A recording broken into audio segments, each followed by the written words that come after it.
Hey everyone, welcome to another episode of the Startup Dunedin podcast. Today I sat down with Aaron Feuer and Sammy Stewart of Next Farm. Next Farm is changing the future of farming. They've got a number of different products that allow a farmer to manage and operate their farm from their mobile or desktop device.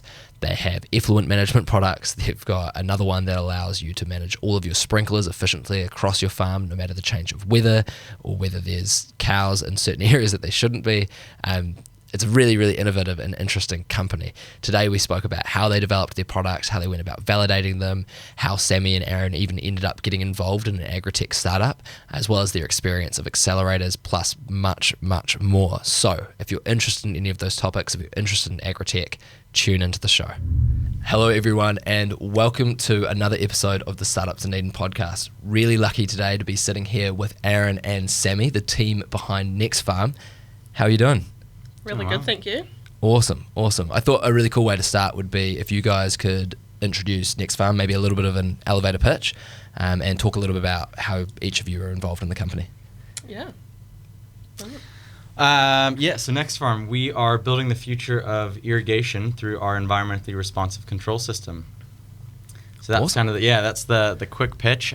We got our background kind of starting on farm with those frustrations we experienced. We're working with fixed grid systems, not able to have any sort of flexible control for weather or livestock movements, anything like that.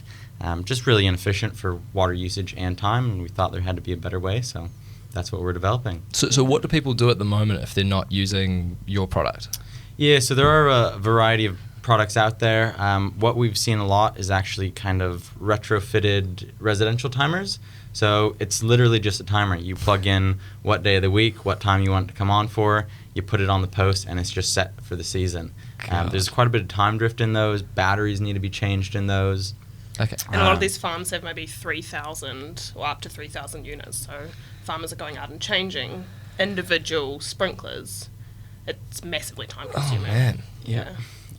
There are some other wireless systems out there, but they're don't quite have those integrations around them, the reliability, the feedback, what's going on at the sprinkler level, and actually having those trigger points and responsiveness to what's going on in the wider system.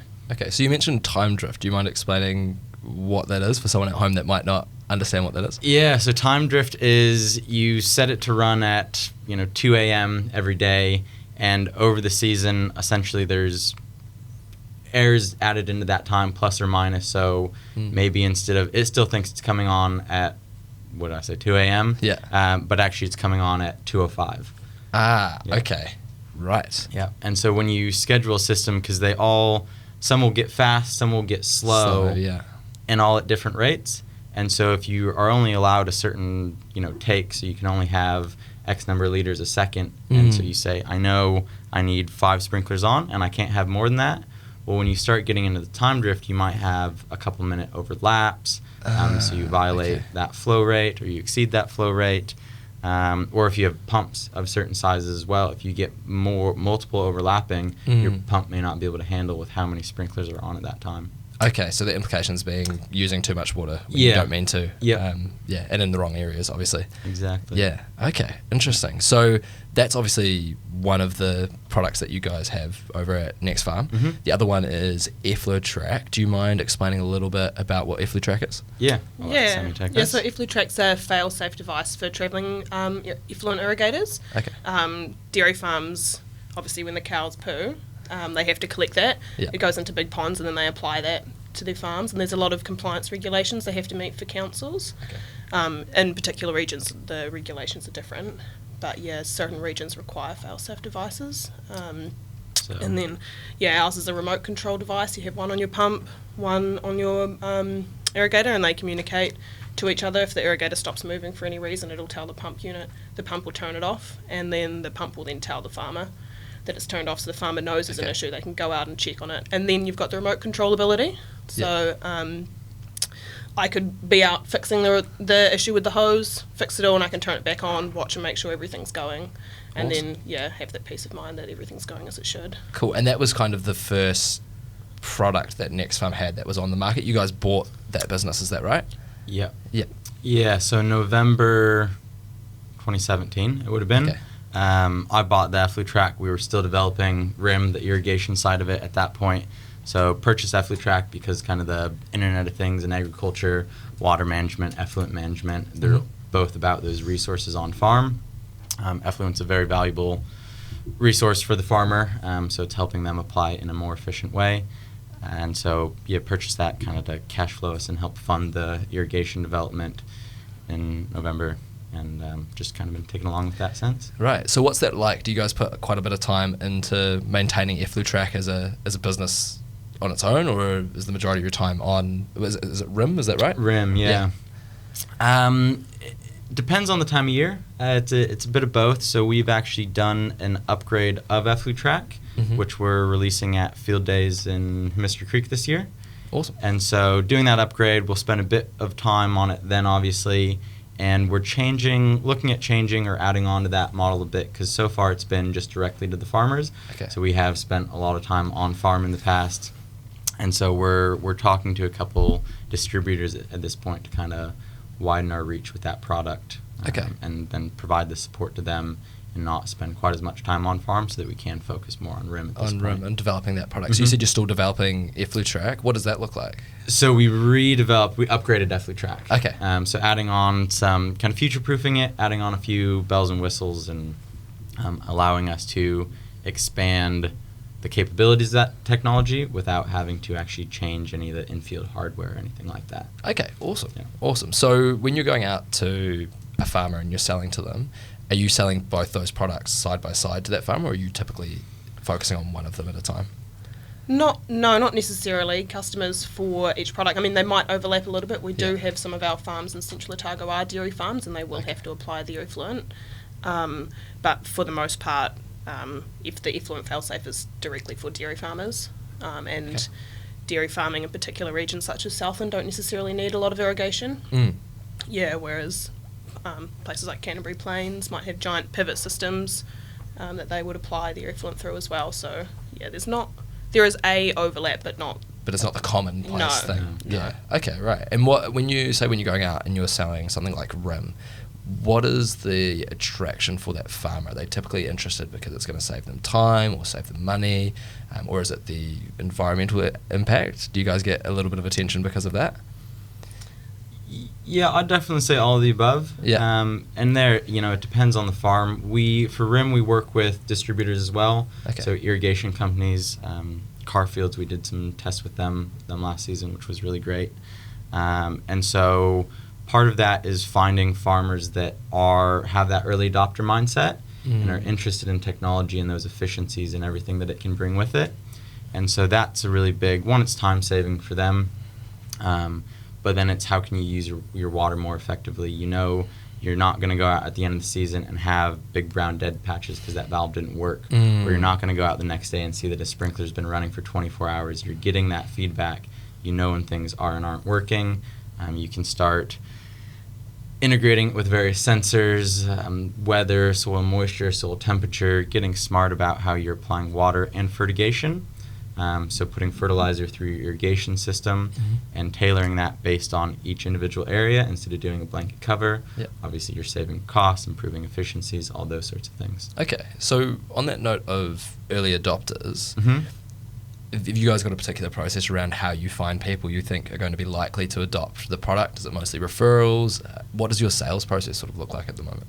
So we go through distributors, and a lot of the farms that we've previously worked with have been found through the distributors. Okay. So for us, it's about building the relationship with the distributors we currently work with, as well as ones that we want to work with in the future.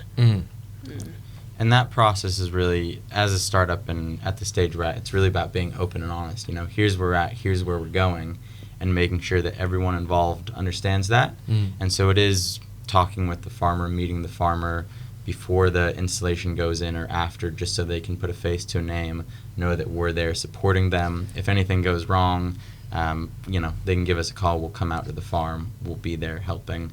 And that's a huge part of it. That personal interaction with people in what is most of rural New Zealand, right? Yeah.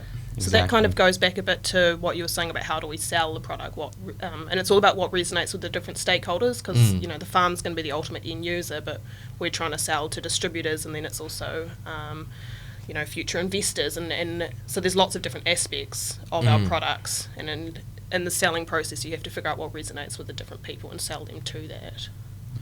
Cool. And has that sales process changed for you guys over time? Is this kind of, you imagined it was going to be like this when you first sought out, or have you needed to change your messaging and things as you've developed the product and developed those relationships?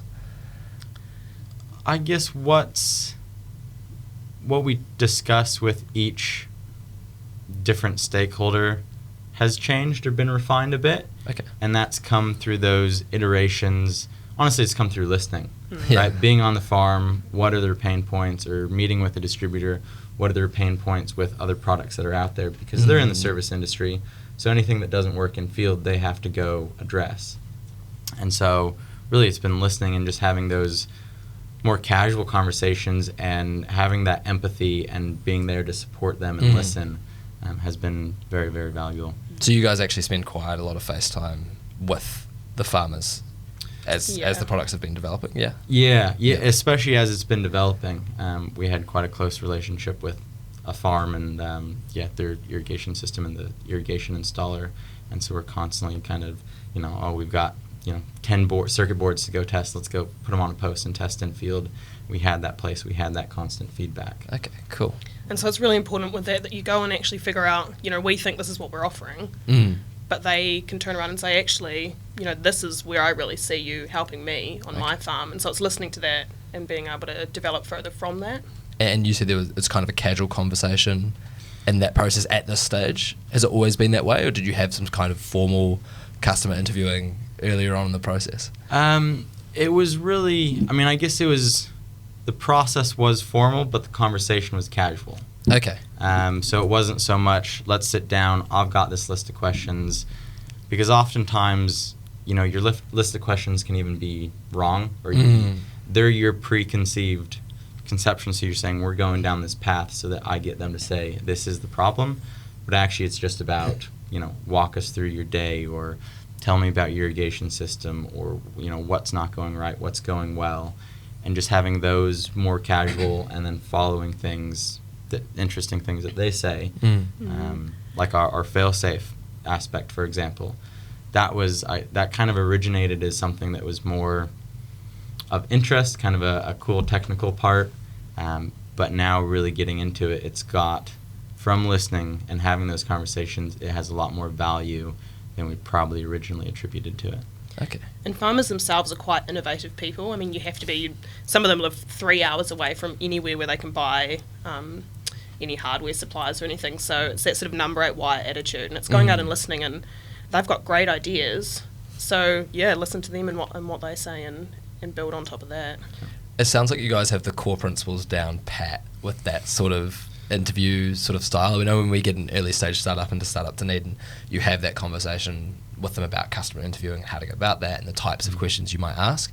And it's really interesting because a lot of the time these startups, these early stage founders get locked into saying, right, I've got this list of questions, I need to go through and tick each one off and have it in that very formal interview style. Yeah. And then in that way you're only getting the answers that you think you need. Exactly. And you don't necessarily put that interviewee, the other person you're talking to, in a position to go off on those tangents like what you're saying, right? No. Because they feel like I'm stuck on what these questions are. You can alleviate that in some ways. When I get someone that's really stuck on that, I often tell them at the end, just ask, what did I miss? Because then it's going to give the farmer an opportunity, or whoever the interviewee is, an opportunity to go in whatever direction they want to go in. But it sounds like you guys understand the core principles and then you're just building on top of them, which is awesome. Really good spot to be in, especially first two in the team. So this is the whole team at Next Farm, is that right? Correct. Yep. Awesome. This is the team. We've got a board behind us, but we do the day-to-day operational. All the heavy lifting? Yep. Yeah. And there's heavy lifting in a startup. Ooh, yeah. So how do you guys go about that? Is it kind of, these are my responsibilities, these are yours, or do you guys work collectively on things? You've only just recently moved to Dunedin? Yeah, I have, so I came on about a year ago. Okay. And worked remote up in Christchurch. So it's quite hard working remote when there's only two of you and you're constantly on the phone and trying to sort stuff out over email, and it just it was time to move down to strengthen the team. Yeah. Sure. And it has it's been strengthened? That team dynamic's changed a wee bit in some ways? Or? I think it's been good. I think there's definitely ways that we could, maybe split roles a little bit more. It definitely has been a little bit of everything to date. Okay. So I think as we begin to grow, it's probably time to start drawing some sort of lines to certain degrees of fuzziness to say, these are your responsibilities, these are more mine. Sammy did quite a bit of work with Eflutrack in the beginning when she joined the team. And so with working remote, we do have farms down here, and that was always kind of a challenge because she had most of the gear, and it was like, we've got to coordinate getting bits and pieces back and forth. And, did a lot of travelling as well on the road a lot, which is fun. You don't get bored of one place when you're not there very long. Yes, very true. Very true.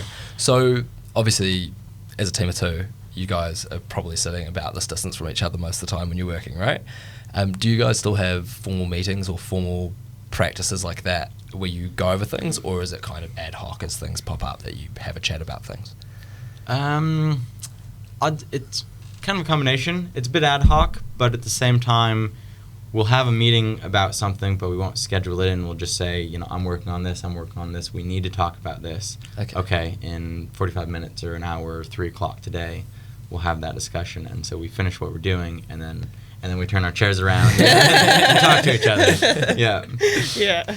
Nice. Yeah, I always find that an interesting dynamic. Even when I was involved in my startup, is you're all together working at essentially the same table, right, in the same room. Yeah. So it's really easy to always go over and just ask that quick question. Yeah. But sometimes having that little bit of separation means that you can actually deep dive and get some work done. Because if say I've got something that I want to ask Aaron, but he's deeply involved in what he's doing at the moment, he might listen for 5 seconds and give me a really shallow overview of what he thinks. But if you can schedule that time, if it's particularly important, then you can bounce ideas off each other and discuss and actually come up with a better solution.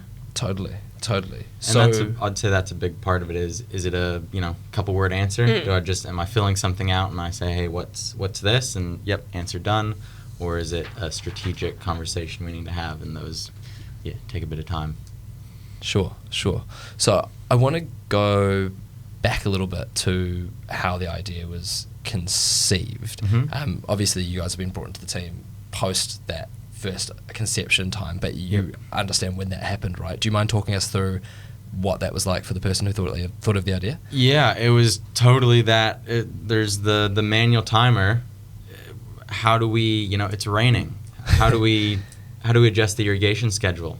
And so what can be done there? Obviously, you shut some main valves off, those sorts of things, or drain the system. But then if you charge the system again, water goes in the lines. If there's air in the lines, it pressurizes, and you can get valves blowing up and those sorts of things. So it was just that need for something easier, something better, not having to go out in the field, not having to replace the batteries, being able to pause this paddock because the cows are on there quick, and then put a little bit more water on tomorrow to make up for what may have been lost. Sure. Those sorts of flexibilities. So it was really designed on farm to meet the specific needs. The person that had the idea was the target customer, which is often ideal. Yeah, exactly. Yeah, cool. And we both come from farming backgrounds as well. I was about to ask. Yeah, me from the States, so some different systems there. But yeah, Sammy's from a farm here. Yeah. So touching on that, obviously yourself from the States, I was having a conversation earlier this week with Ben Older. Yep. And he mentioned it's nothing bad, I promise. But he did mention that you were selling some form of insurance when you were a teenager to truck drivers across the States. Do you mind telling us a little bit about that? Because I always find it interesting when somebody's entrepreneurial and has this something from their childhood which they first got their taste of entrepreneurship and what that was like. Yeah, it wasn't insurance. It was something different. But I guess that journey, I grew up in a fairly entrepreneurial family. My father's always had his own business. My mom's always done the farming side. And let's see, I bought my first tractor when I was 9 years old, I think. Wow, okay. Yeah. Like full-size tractor? We're not talking like a toy tractor, right? No, it was a... Sounds pretty illegal. Yeah, kind of a mix. It was a Yanmar, so it was were they out of China, I believe? But super tiny little tractor, so as a adult, you really can't fit on it. So it was perfect size for a 9-year-old, but you could run various implements on it. So that was when I was beginning to start a pasture clipping business. So essentially people that had property, 5 acres or so, but didn't have the equipment to maintain it themselves. I would go maintain it for them. Obviously at age 9. Obviously my parents would have to drive me there and the equipment there, but then I'd go out and do the work. Right. And were you the salesperson of that business as well? A lot of it was just kind of driving around. I didn't have a phone, so I guess that was also a difficult part of that. My parents would do some of that contacting, and people were often surprised, oh, you're doing the work, I'm paying you. But that's kind of where it all started. I had a beef and dairy herd as well growing up. When you say growing up, teenage years, or are we still talking? Yeah, it's 10, 11, into teenage years. Okay. I can't actually remember when I bought my first cow, but we would do local grass-fed beef to family and friends, so we'd raise them and sell them. And then started my factoring. So in 2008, I would have been 13, I think, 13, 14. Started my factoring company. So factoring is the purchase of receivables at a discounted rate to allow the continuation of business. Okay. And everyone goes, okay, what does that mean? And so what I would do is I did freight factoring. So long-haul truck drivers, they're hauling block for Home Depot or hauling product for Walmart or whoever it may be. If they couldn't pay for fuel or repairs or anything on their truck before they delivered that load, what I would do is pay them in advance for the load minus a fixed 5%, and then the company they were hauling for would pay me back the full price. Awesome. So I was making 5% to allow them to actually make that load and make the money and go on to do the next thing. Awesome. So that started in 2008. Ran that so through how high does school. How do you end up seeing that opportunity, and then at the age of 13 have the thought of, I could fix this for someone, and here's how I'm going to set up that contract? Like, how did that come about? It wasn't too formal, and part of that was because I was dealing with a local brokerage company, so we could have those conversations. They were up the road. But what happened, 2008, GFC, my uncle was a long-haul truck driver at the time, so that's how I kind of became aware of it. Our friends owned the brokerage company up the road, so talked to them about the other drivers and the need there. And because of the, pasture clipping, the beef and dairy herd, also did, kind of in the middle of that, did some custom forage production as well. So of course. hay and silage, that sort of thing in the summer.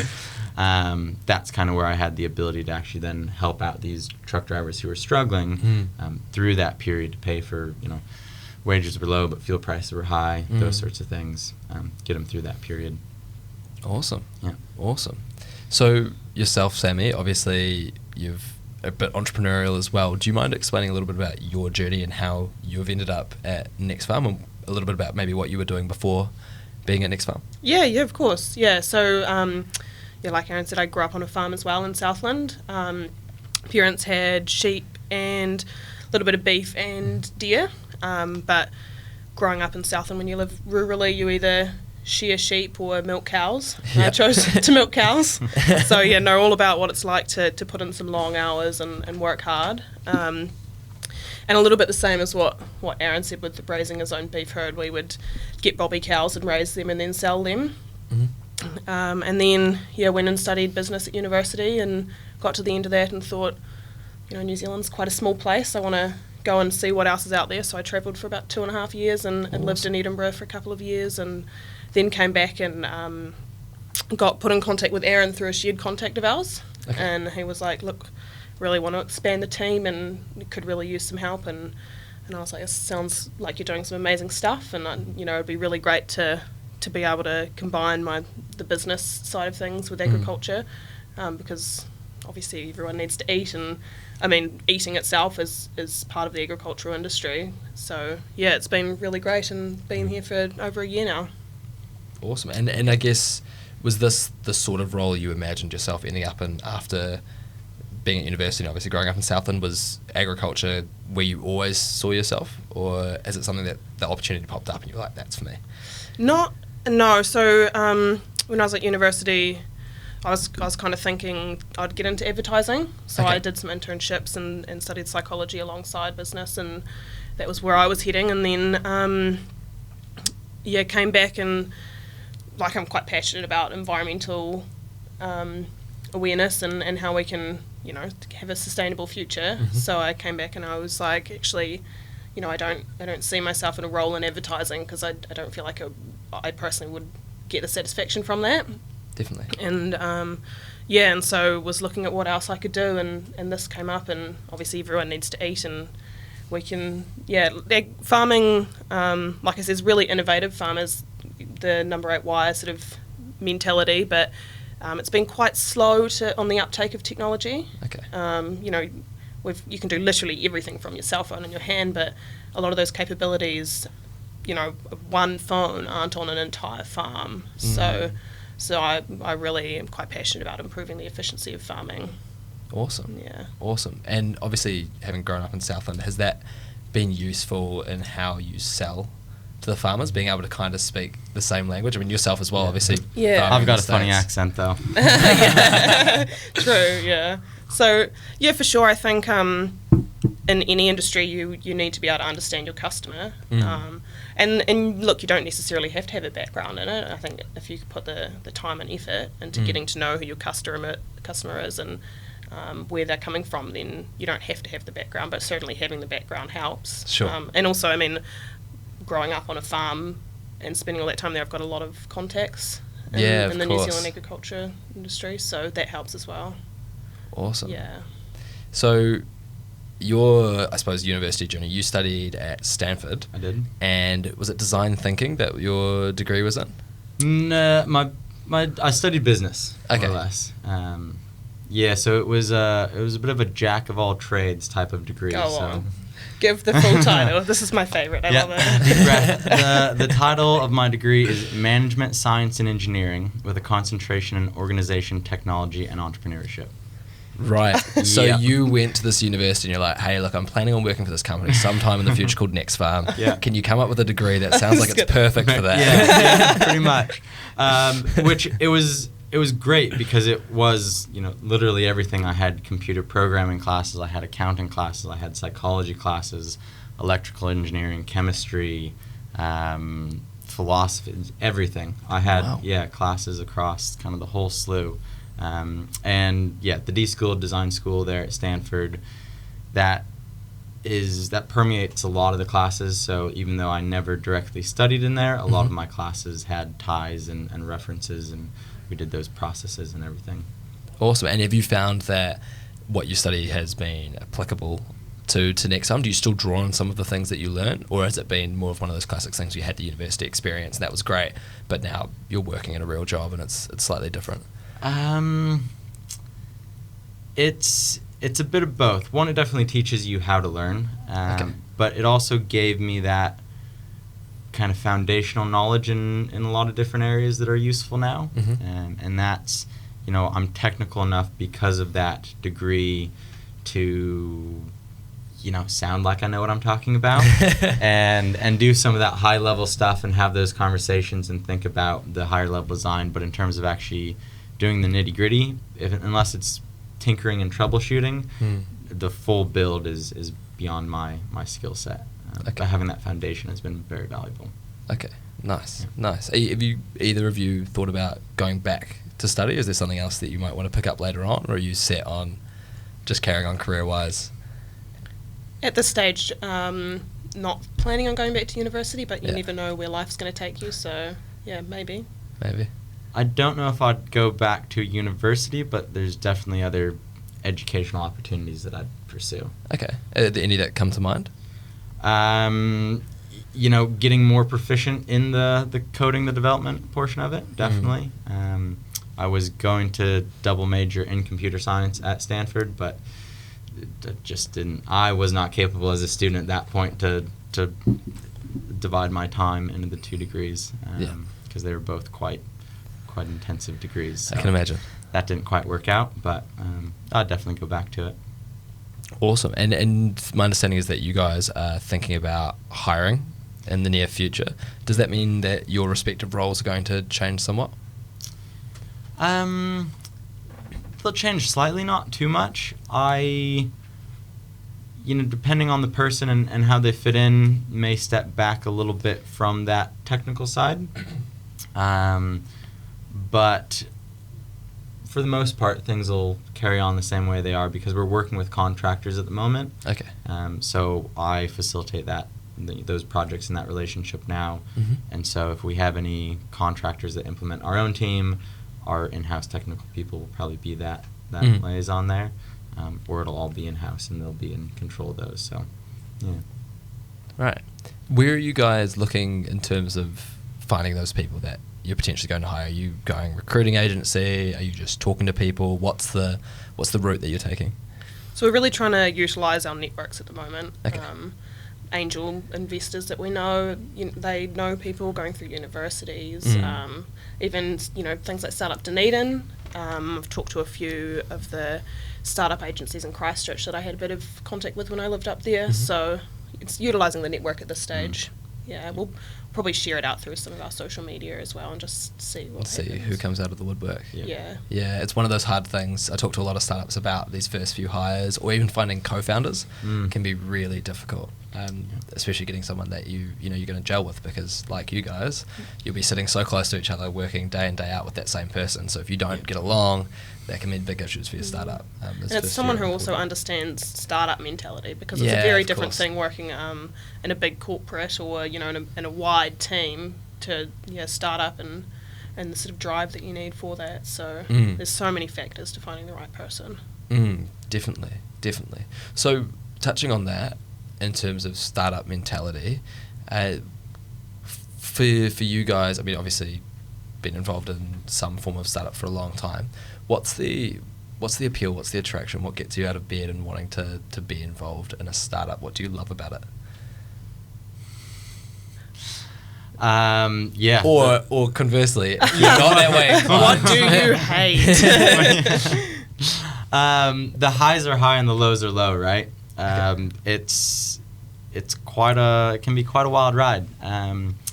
But for me, my background in agriculture and just my continued passion for agriculture, this is something I'm really interested in. And I think also seeing the potential in the product as well, all the interest we get, and also the potential of what it can be and where it's going. And so making all of those iterations and building upon that is really, it's great to be a part of. And it's really inspiring to see, and it's been a fun journey, and it will continue. It's really rewarding as well, because when you're a small team, you know that everything you've achieved is because of work you've directly put in. You don't sort of get swept up in the large numbers of a big business. Yeah, there's a lot of autonomy as well. So it's really rewarding working for a small company, I think. Startups sort of, So touching on that note of highs and lows, obviously there are times in a startup where it's incredibly frustrating, right? And there can be some big challenges. Have you guys had any challenges that you've had to overcome this year? Has there been anything that's, I suppose, frustrated you or something difficult that you've had to face? Sometimes you experience those highs and lows all in the same day. Who doesn't love a roller coaster of emotions? The biggest challenge for us, I guess, in terms of product development has actually been the environment that we operate in. So the New Zealand environment and the New Zealand farm environment can be quite challenging and harsh. You've got the UVs, which just absolutely destroy plastics and all sorts of stuff. We're working in areas where it's very hot during the summers, obviously, hot and dry. The winters can be very cold. Even, within a day, those temperature swings can be massive. Plus, we have that solar panel that's black, heats up even more in the sun. So we've got huge amounts of temperature swings. They're right under a sprinkler, so there's a lot of moisture there. So designing a reliable and robust product in that environment can definitely prove challenging. Okay. And then you add on, I guess, the radio communication aspect of that. And same thing, you've got metal pipes which are interfering, you've got the water which can actually interfere, you may have tree breaks, wind breaks, all those sorts of things that can be quite challenging to get something up and running on. Right, okay. And so what does that look like in terms of you moving through that? Have you encountered any problems that you haven't been able to find a workaround for? It's taken us a while, but we got there at the end of last season. So this year we're making some of those changes on what we found out last year and going into field with that. So one problem we had was water getting into the enclosures. So they were off-the-shelf enclosures, and they were IP rated, so rated to withstand certain levels of moisture and dust.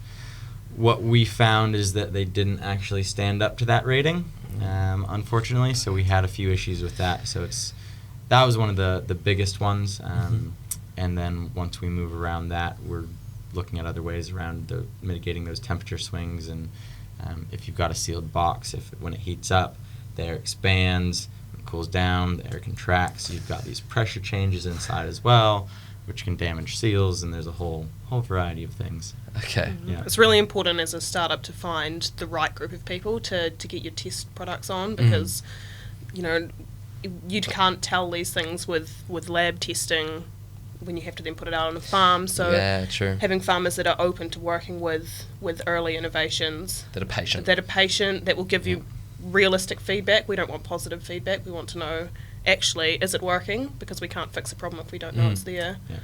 Yeah. It's having we give it to someone and say, break it. We're not precious about it. Break it. What's wrong? Let's make it better. Yeah. So what has that relationship with that farmer that you guys are testing with always been like that from the start? Was that a conversation you had up front, or did it take a while to get to that point where they're comfortable with the technology not necessarily functioning how it's going to somewhere down the track? Yeah, that was the first conversation we had was, hey, look, here's where we are, here's where we're going, we want you to be aware, we'll be out here on the farm. And we were one of the farms in Alexandria. I feel like I spent months and months of my life over there. We were out sometimes till 4 in the morning in the middle of winter. One time it was negative 4 degrees or something. Snow, rain, winds. There's very little sunshine for some reason when we were over there. I got a call one time from the distributor that said, it just started raining, you must be on your way over. And I said, yes, I am. Oh, yeah. And let me tell you, Central Otago was cold in winter time. Oh, yeah. So I think for that farmer in particular, he really appreciated seeing us out there. Yes, the product wasn't quite functioning to the standard that we wanted it to, but he knew that we were there whenever he needed us, and we were as dedicated as him. Builds respect and trust and relationship when you do that sort of thing exactly. for someone, right? Exactly. It shows that you guys are serious about what you're doing and you're willing to go that extra mile when it comes down to it. So explain to me why you needed to be in a paddock at 4 in the morning. This was in a shed. Shed. Although, to be fair, the last day when we were installing it, got a little dark. Dusk was upon us, definitely. It was just the time we had, the hours we needed to get everything done, and pushing through just to get it done. And I guess part of that is coming from an agricultural background. You do work until the job's done. And so we'd gone over there, we were staying over there, and it wasn't, okay, it's 5 o'clock, say bye to the farmer, and he's going to be, well, it's not done. It's going to take you twice as long if you do that. So we got it done and got him out there and got everything set up. And them seeing that, and that we were making progress each time as well. So something would come up, we'd spend the time over there, we'd fix it. And that was just continued on until it was all up and running. And a little bit of that goes also towards Aaron and I really value our own personal lives. So it's really important, especially in a startup when there's so much to do, that you do take a step back for your own mental health. And so, we would spend massive hours on the farm because we wanted to get the job done so that we could go and have our own time. And actually switch off rather than be thinking about that problem. Yeah, and there's no point if you can condense and really put the long hours in. There's no point dragging something out, Yeah, totally. Yeah. So touching on that point of mental health, obviously when times get frustrating, they get frustrating, and you guys can get overwhelmed. It happens to everyone. Are there certain tools or habits or things that you rely on to keep yourself in check in terms of your mental health? Is there something that you do when you feel overwhelmed to help alleviate that, or something that you do regularly so it doesn't come as hard as it could? Just each of you personally. Yeah, I guess the thing for me, growing up on a farm and spending lots of times outdoors, I just try to get outside. Is the biggest thing. You know, if I can do a day camping or hiking or rock climbing or go surfing or just something, I'll just go do something and have that, because those activities, because I do need to be focused on kind of what's going on right then and there. I guess hiking, then it kind of gives me the time to think and go through everything, but the other activities are kind of that I've got to be here in the moment and have that distraction to then come back fresh to everything. Nice. Do you go rock climbing down here? Yeah, I do. Whereabouts? Long Beach, Port Chalmers, out near Pure Canoe as well. So there's a few places. Been over in Central a couple times as well. Awesome. Yeah. Awesome. How about yourself? So I really like running. Okay. Trail running especially is kind of a bit of time in nature, like Aaron said, outside.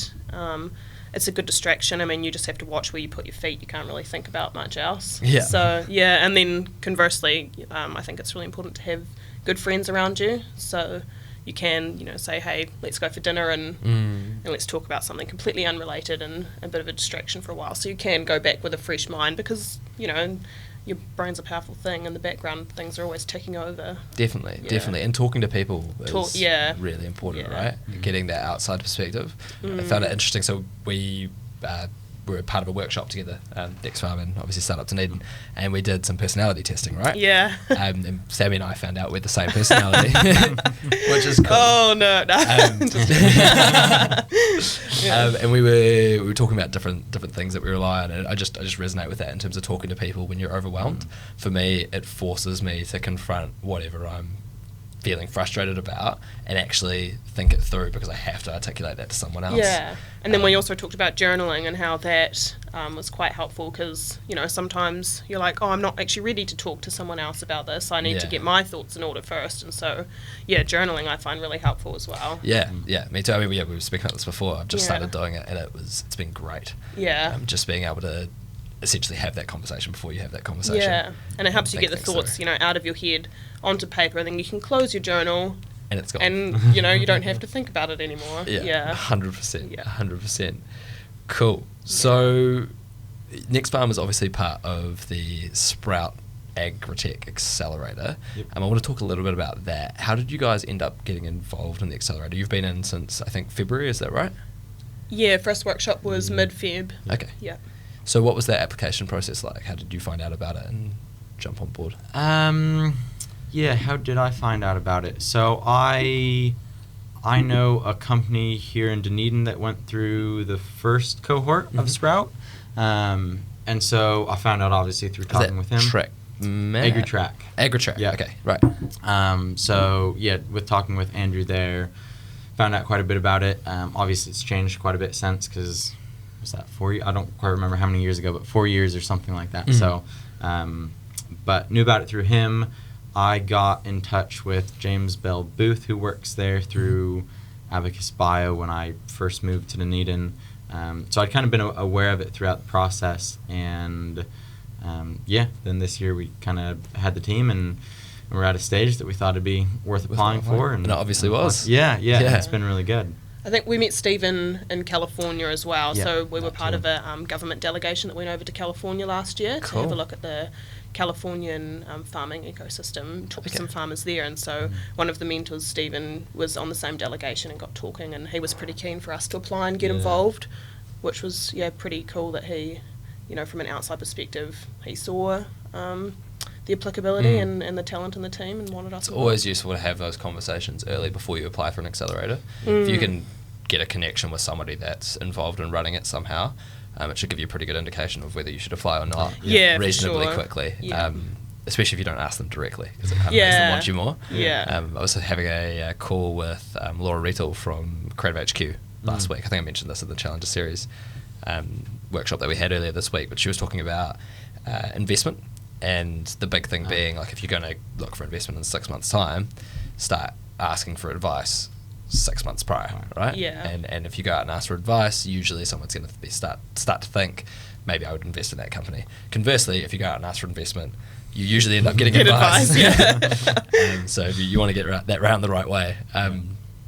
But it's just really interesting to me. And it's common sense, right? If you build a relationship with someone, nobody's going to sign a check the first time they meet you. So, of course, if you build a relationship with them, you're going to be more likely to get something over the line when you actually have that conversation with them. So that makes sense. So tell me about this trip to the States. What was it for? It was a delegation from New Zealand to go and check out how farming's done over in California. Is that right? Yeah, so it was run through Callaghan Innovation. Okay. Yep. Yeah, and Agrotech New Zealand. And we had a couple of days travelling around seeing different farmers, meeting the growers, talking to people like Western growers, which is how would you describe Western growers? What are they? Aren't they a cooperative of growers, essentially? So Okay. they also have some sort of co-working incubation type space Right. to tie Agri-Tech companies in with their grower network. Awesome. Yeah. Awesome. And dairy farms over there is what you were primarily looking at? No, so we went over kind of with the mindset for rim and irrigation. Ah, okay, Yeah, right. yeah, because Right. water's a massive problem in California. at the Yeah, of moment. course, with the fires and things that you see Yeah. there. Yeah, it gets so dry, right? Yeah. Yeah. And then also labour shortages. There's actually more people going from America into Mexico than the other way. Yeah, Wow. so growers over there are really struggling to get people to actually pick the crops. Okay. So, yeah, there's labour shortages and water shortages are the two biggest issues they're seeing over there, which Right. are quite big issues in New Zealand, and that's pretty cool to see that the challenges that we face here, although we're quite small, Apply on a global scale for sure, yeah. So does that apply for you guys? You guys are going to look at how you can export rim and maybe FluTrack to other countries? Rim for sure, yeah.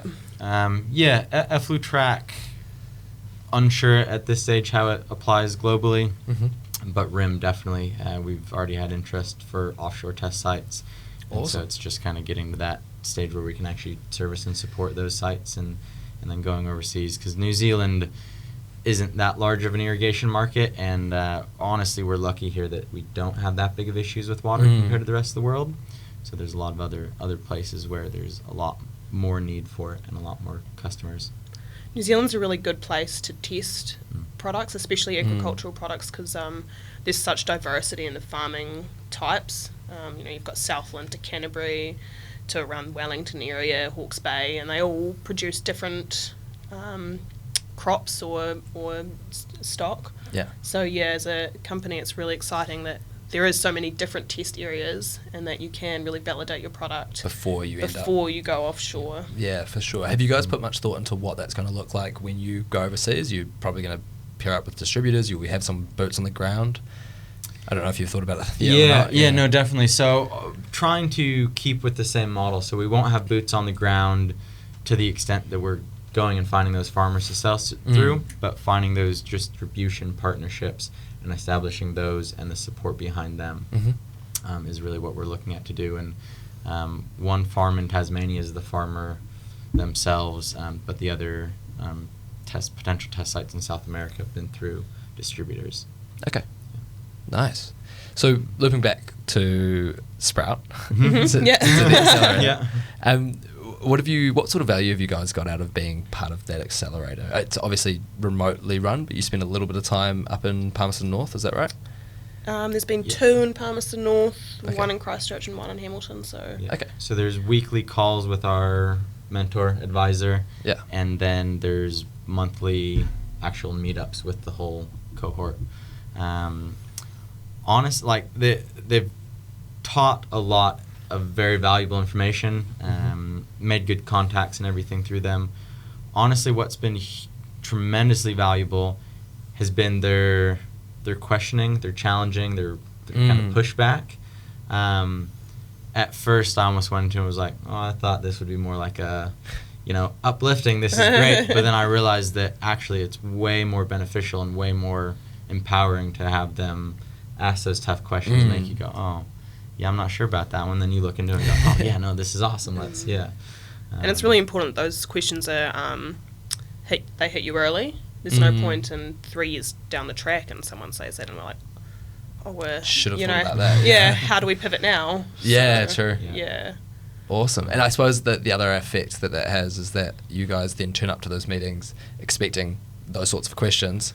So it forces you to be vigilant and forces you to actually prepare in the way that you would, or you'd hope that you would otherwise anyway.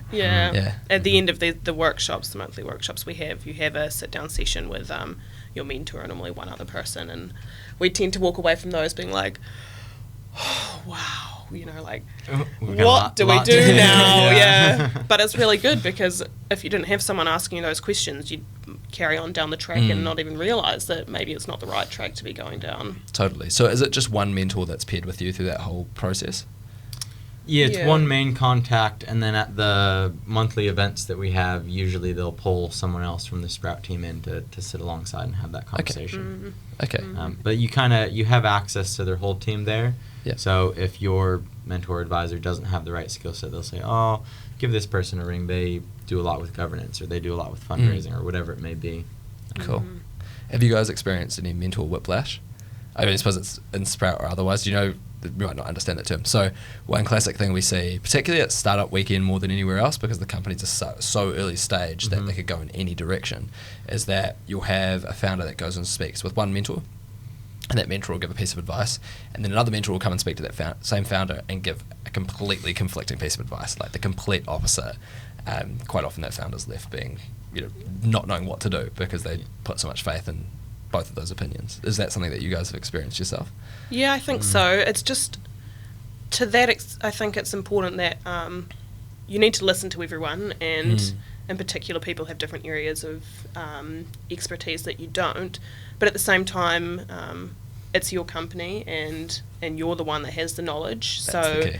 Yeah, you need to listen to everyone, but it's how much advice do you actually follow through on. You need to choose. You need to choose what's important, right? Yeah. That's exactly what we tell people at Startup Weekend. It's not a good answer. If you get into like a mentor meeting or with someone and somebody asks, why did you make that decision? It's not a good answer to say Angus told you to, or Aaron told you to, or Sammy told you to.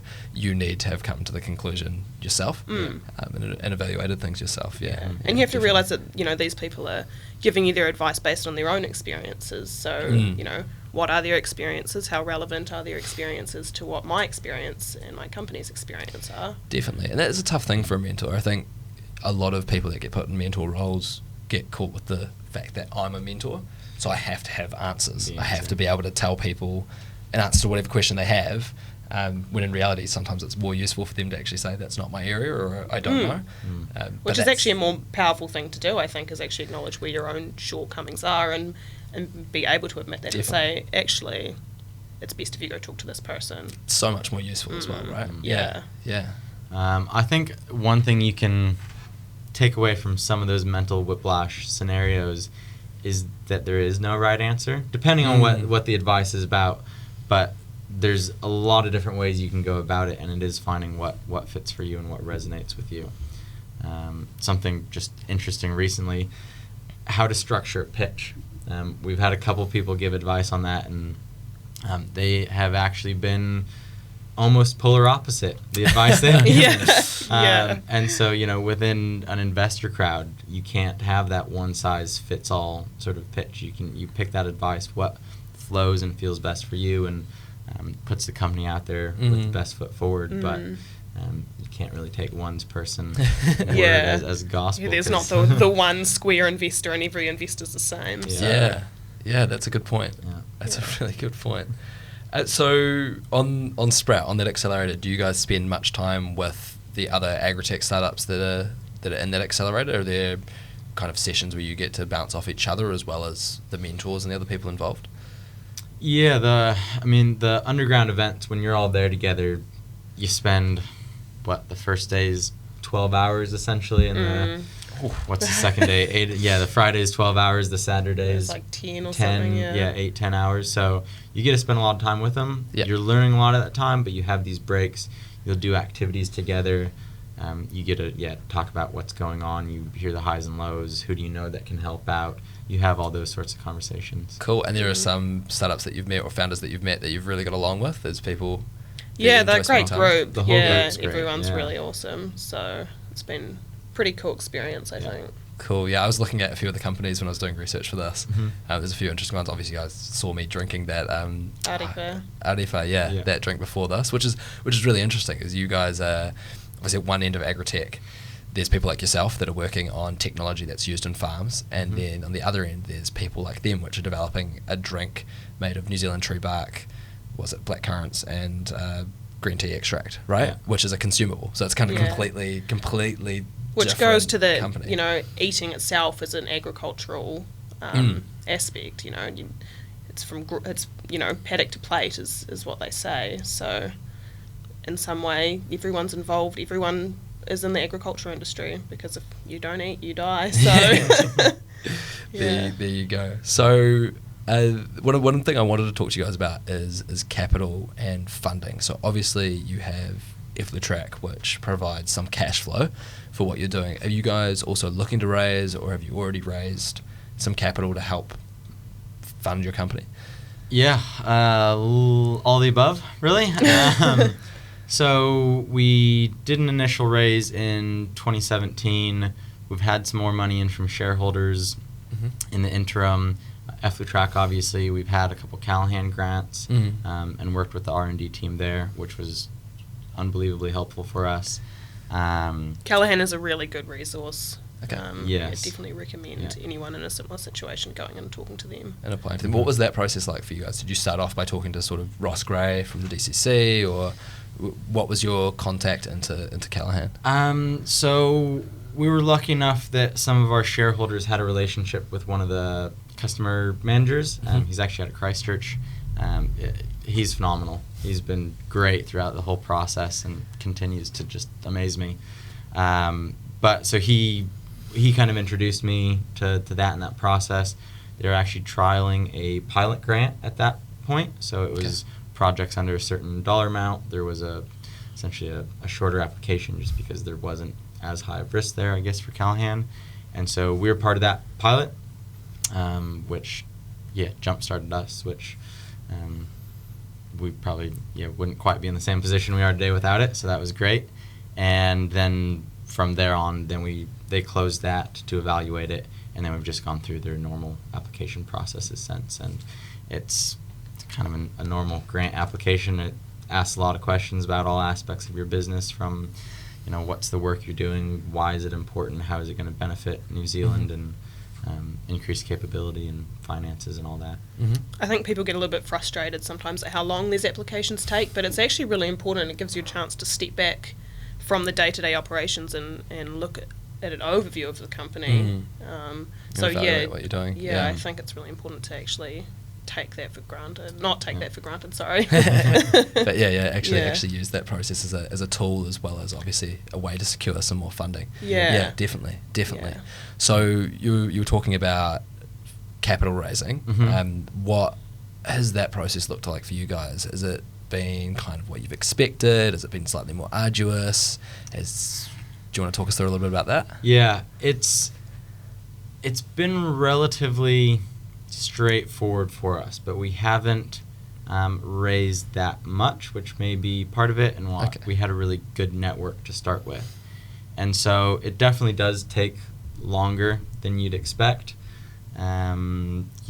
Getting the documentation right, having all those conversations, that process takes time, getting everyone to sign that needs to sign. And we have shareholders here, we have shareholders in the UK, we have shareholders that are constantly traveling, so they may be anywhere in the world at any given time. So kind of getting all those moving pieces to actually fit to get everything squared away and finalized definitely takes a bit of work. Cool. And then I guess we're gearing up to go into another fundraising round. We've got a board meeting the first week of June to really finalize how we're going to go about that, but looking at building the team, scaling overseas, all of those sorts of things. Having specific asks for when you go into that raise are really important, right? Yeah, and there's a lot of that reflection on the business, right? Where are we? Where are we going? What are those key milestones? What are we using the money for? And how are we building the value, the scale of the business? Cool. So, bit of a curly question.